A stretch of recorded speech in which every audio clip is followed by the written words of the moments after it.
வணக்கம்.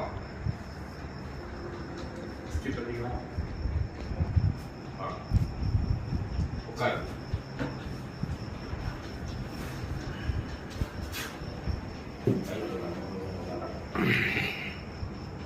உங்களை பற்றி நான் ரொம்ப அதிகமாக கேள்விப்பட்டேன். இந்த மாதிரி நீங்கள் குண்டாம்பட்டியில் இருக்கீங்க. உங்களை பற்றி நாயக்கர்னா இந்த எல்லாருக்கே தெரியும் அப்படின்னு கேள்விப்பட்டேன். அதனால தான் உங்களை நான் நாடி வந்திருக்கேன். என் குடும்பத்தில் நிறைய பிரச்சனைகள் இருக்கு. எனக்கு கை கால் சுகம் கொடுத்து எனக்கு நிறைய பிரச்சனைகள் இருக்கு. என் குடும்பத்தில் ஏதோ செய்வன்னு வச்ச மாதிரி ஏதோ நைட்லாம் தூக்கம் வராமல் எங்கள் அக்காவுக்கு எனக்கு எல்லாத்துக்கும் உடம்பு வலி, கை வலி, கால் வலின்னு ரொம்ப கஷ்டப்பட்டு இருக்கேன். ஆனால் எனக்கு நல்லா இருந்த குடும்பம் இப்போ ஏன் இந்த மாதிரி இருக்குன்னு என்னால் யோசிக்கவும் இல்லை, எதுவும் பண்ணவும் இல்லை. ஆனால் இந்த நாயக்கர்கிட்ட போனால் நல்லா ஆகும். அவங்க சொல்கிற வாக்கு அருள் வாக்கு மாதிரி. அவர்கிட்ட போனாவே எல்லாம் நல்லதாக முடியும்னு எனக்கு ஒரு தைரியம் கொடுத்தாங்க எங்கள் சொந்தக்காரங்க, பக்கத்தில் இருக்காங்க. அதனால தான் உங்களை நாடி வந்திருக்கீங்க. நீங்கள் தான் கண்டிப்பாக எனக்கு ஏதாச்சும் ஒரு அருள் கொடுத்து ஒரு நல்ல ஒரு வழி காட்டணும்.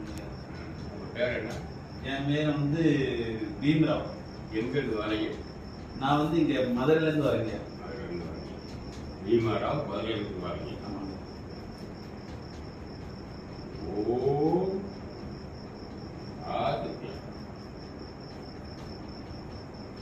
உங்க வலது கை வீட்டுங்க,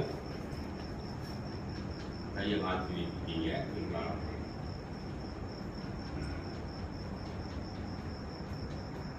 உங்களுக்கு சொல்றேன், இடையில ஏதாச்சும் உங்களுக்கு குறுக்கை கேட்கணும்னா நீங்க தாராளமாக கேட்கலாம். அதனால ஒன்றும் பிரச்சனை கிடையாது. நான் உங்களுக்கு தெளிவாக சொல்றேன். விளக்குங்களா? காலமும் சரியில்லை, நேரமும் சரியில்லை, கிரகமும் சரியில்லை.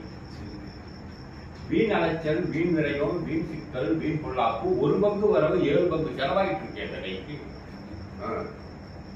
அன்றினது பகையாகுது, அடுத்தது பகையாகுது, சுற்றிலும் பகையாகுது, சுடுகாடு பகையாகுது. உங்க பக்கத்து வீட்டுக்காரங்க பகல் சொல்லுது. இதை நினைக்க உங்க குடும்பத்துல 1 வருஷம் 6 மாத காலமா அச்சக்கனவு, அகரடி சொப்பனம், கைகால் குறைச்சல், மேகனி, இடுப்பு வலி, மேனி சம்பந்தப்பட்ட நோய் ஆக்கிப்படுத்திட்டு. இது யாருக்கும் நடக்குது, எவருக்கும் நடக்குது, தெய்வ குற்றமா மனித குற்றமான்னு பார்க்கணும்னா அப்படியே கையை பிடிக்கும். கையை பிடிக்குங்க. ஓம் அன்னையா